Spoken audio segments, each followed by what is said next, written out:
Hello and welcome to Euroman's movie report.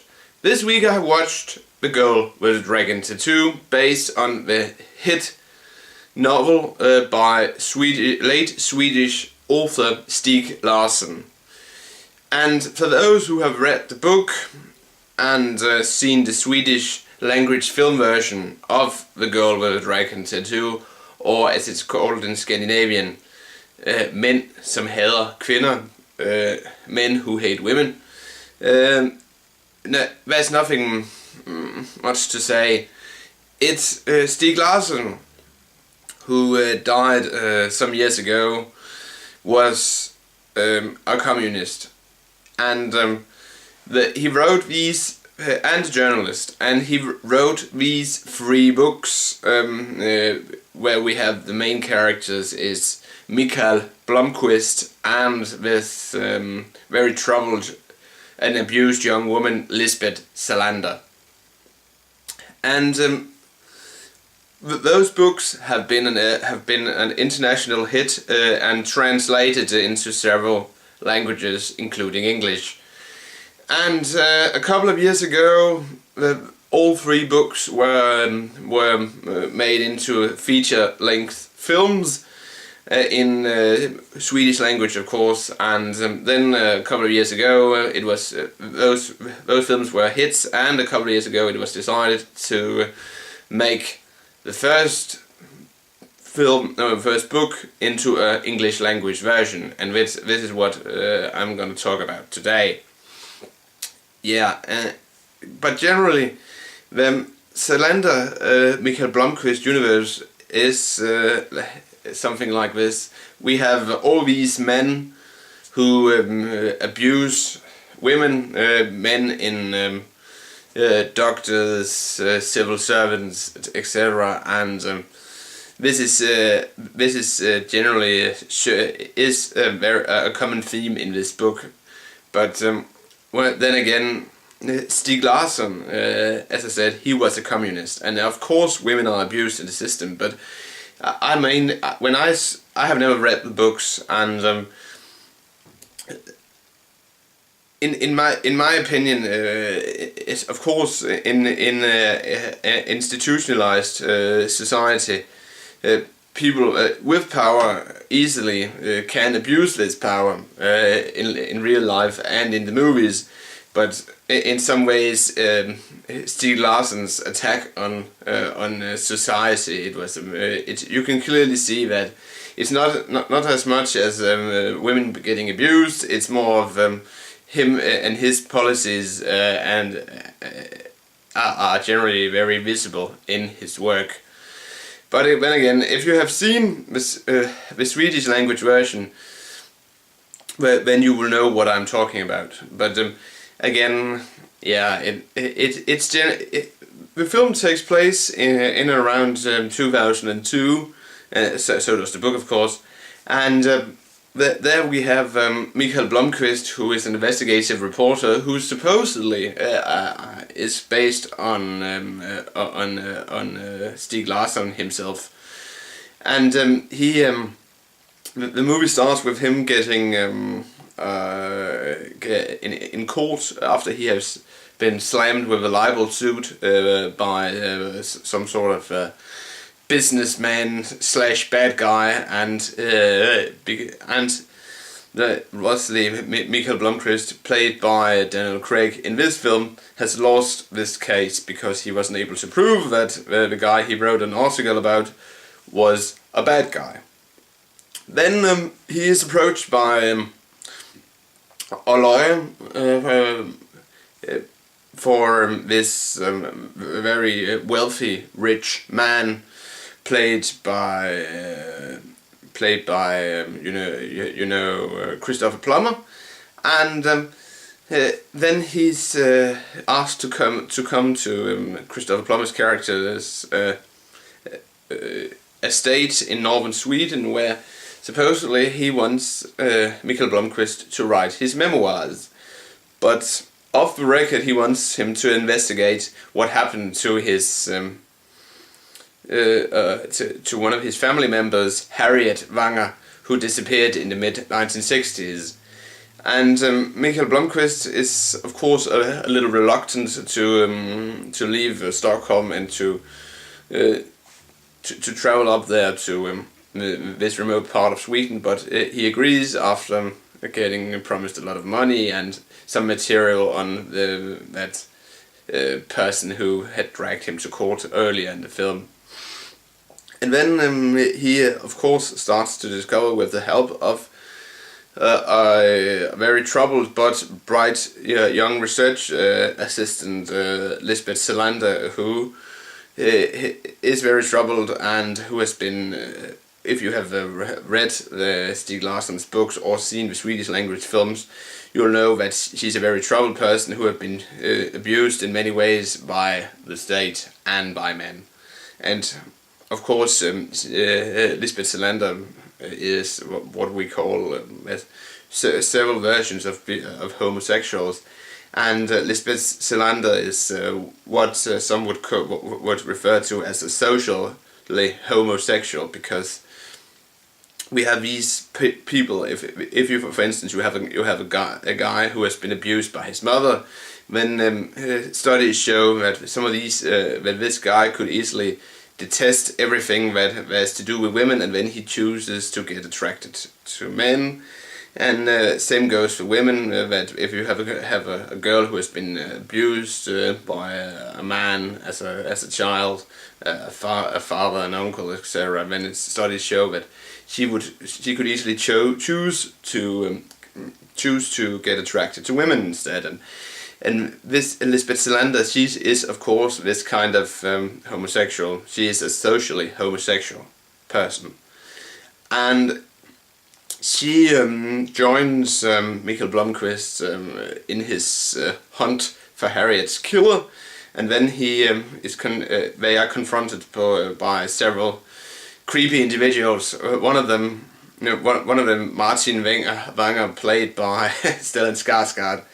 And I must say, Stellan Skarsgård, he was a master at playing a psychopath. And of course, I'll come to that later in this talk about the girl with the dragon tattoo. But he was one of the best actors in the movie, in my opinion. Of course, Christopher Plummer, he did a fine job, but his role was of course limited. And then Mikael Blomkvist and Lisbeth Salander, they together start to investigate what happens, and quickly piece together that this Wenger family, excuse me, has a very rotten past. They have they have earned a lot of money, but they are basically rotten individuals who commit every kind of dastardly deed you can imagine, incest, rape, ritualistic murder, etc. And and then they piece together what happened to Harriet, and here comes the spoiler. Mikael Blomkvist, and you're warned if you haven't seen the film, then look away now. Mikael Blomkvist, of course, he discovers that the killer, the man who hates women, is Martin Wenger, played by, of course, masterfully by Stellan Skarsgård.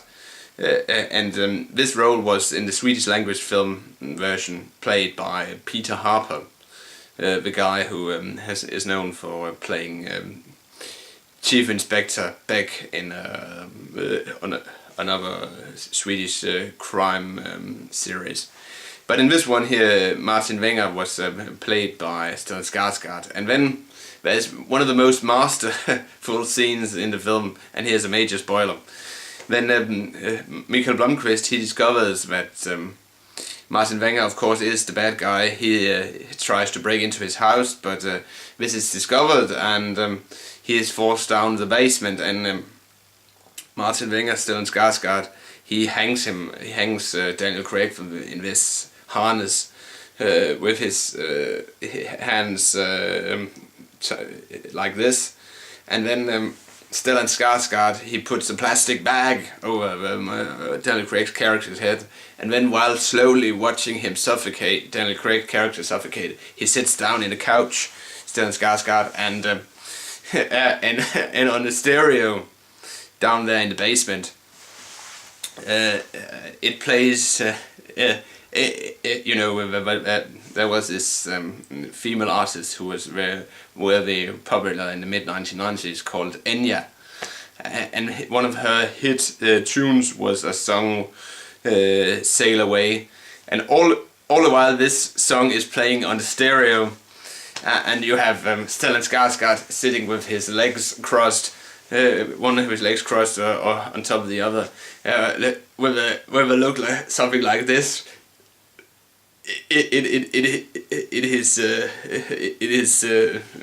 in his eyes and mouth, the whole facial expression. It looks like he's gonna watch some sort of a striptease number, and his and the way he's able to generate that generate the expression that Stellan Skarsgård's character, he gets sexually aroused by watching another person die. Excuse me. Another person die. Another person died. That was brilliant acting by Stellan Skarsgård. But to sum up, the film, yeah, you could easily see that the budget was very high, was much higher than in the original Swedish language version. And I would say that the acting was a little bit better. For instance, as I mentioned earlier, Stellan Skarsgård's acting. But Daniel Craig, he seemed in some ways miscast. I couldn't stop imagining him as we have James Bond in northern Sweden. I don't know who they should have chosen instead, but as I said, Daniel Craig, he seemed a bit miscast, but he was okay in the role as Mikael Blomkvist. And then of course we had the scene, and here's another spoiler, of course, if you haven't read the book or seen the Swedish language version.